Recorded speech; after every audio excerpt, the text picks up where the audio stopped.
In this week's episode, we're going to look at how to find clients who can and will pay for your coaching.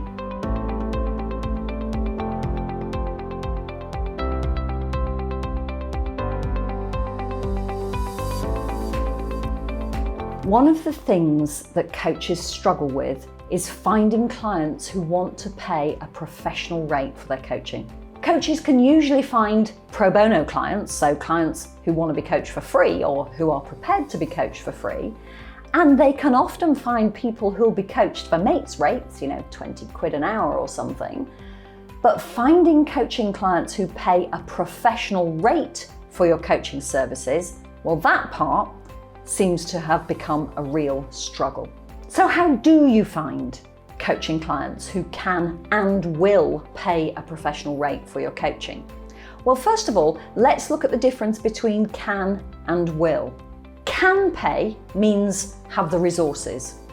Now, I've spoken to loads of coaches who've said, oh, well, I'm going to coach this particular professional because they've got loads of money and they can afford coaching. Just because somebody can afford to pay doesn't mean that they will pay.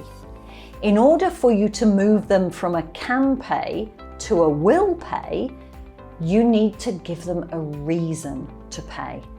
They need to understand really, really clearly what the outcome will be for them of paying you for your coaching.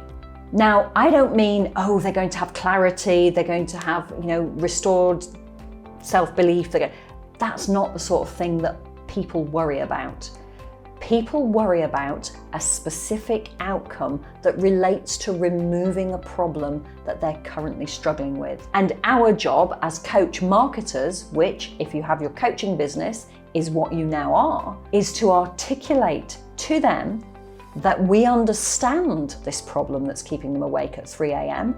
and we know the impact it's having on their lives. We also need to articulate what their life could look like without that problem. How wonderful life could be if that problem was removed. And that's the outcome I'm talking about. People who will pay a professional rate for marketing have a problem and they know that if they could get rid of the problem, their life would be transformed. And our job is to articulate that. So what do I mean and how do you do it? Well, first of all, you have to find your niche. I've made a previous video about how to find your coaching niche, so go and watch that and then come back. So once you've identified a niche in which you can comfortably sit, and by comfortably I mean you know the language that people in that niche use, you understand the jargon, you are a good fit, then your job is to identify an ideal client within that niche. So how do you do that?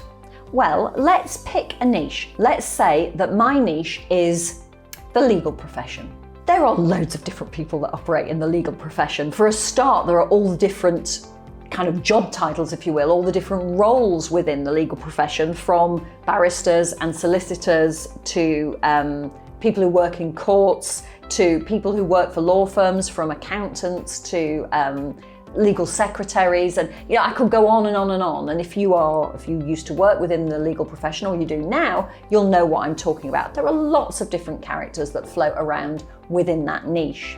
There are also different levels of people within a particular niche. So if we think about the legal profession as our niche, and we've kind of said it's going to be somebody who works in a firm of solicitors, well, within that firm of solicitors, we've got the senior partner down to the office junior and everyone in between. So how do you pick an ideal client? Well, think about the people that you knew when you worked in the legal profession. First of all, they need to have the money to pay.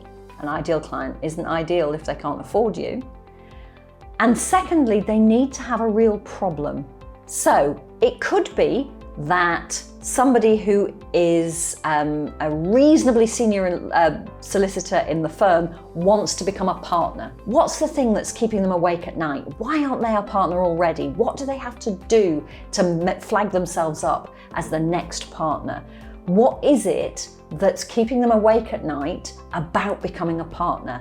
Because you could coach them around that. It may be that your ideal client is the person who deals with the HR issues within the organisation. And what's keeping them awake at night? Is it a rapid turnover of staff? Is it that they're not able to attract the right staff? Is it that they're not developing their existing talent? Because you could coach them around any of those things. And if we go lower down, maybe it's an individual, a solicitor who has been practicing law for a few years now and is ready for their first leadership position. Each of those people has a different problem, and they need to hear a marketing message from you which says, hey, I understand. You need to join the conversation that's already going on in their heads. And the third thing is, so you found a niche, you found an ideal client within that niche. Your third thing is you need to be where they are, on and offline. So where does your ideal client hang out? Do they go to professional events? Are they at particular conferences? Do they use LinkedIn, or are they more Instagram kind of people? And not just which social media platform do they use, but which social media platform are they using with the right headspace in order to be able to see your marketing message. What I mean by that is, if they only use Instagram to research holiday destinations, then they won't even see a marketing message from you on Instagram. If they use LinkedIn as a professional platform, which most people do, then they will see your marketing message, providing that you've put yourself in front of them. So, finding clients who can and will pay is actually no more than defining a niche, defining an ideal client within that niche, and very specifically defining the problem that's keeping them awake at 3 a.m. that coaching can help them resolve, and without which their lives will be transformed, and then getting in front of them by being where they are in order to share your marketing message and to attract them. So that's it. That's how you find coaching clients who can and will pay. I'll see you next week.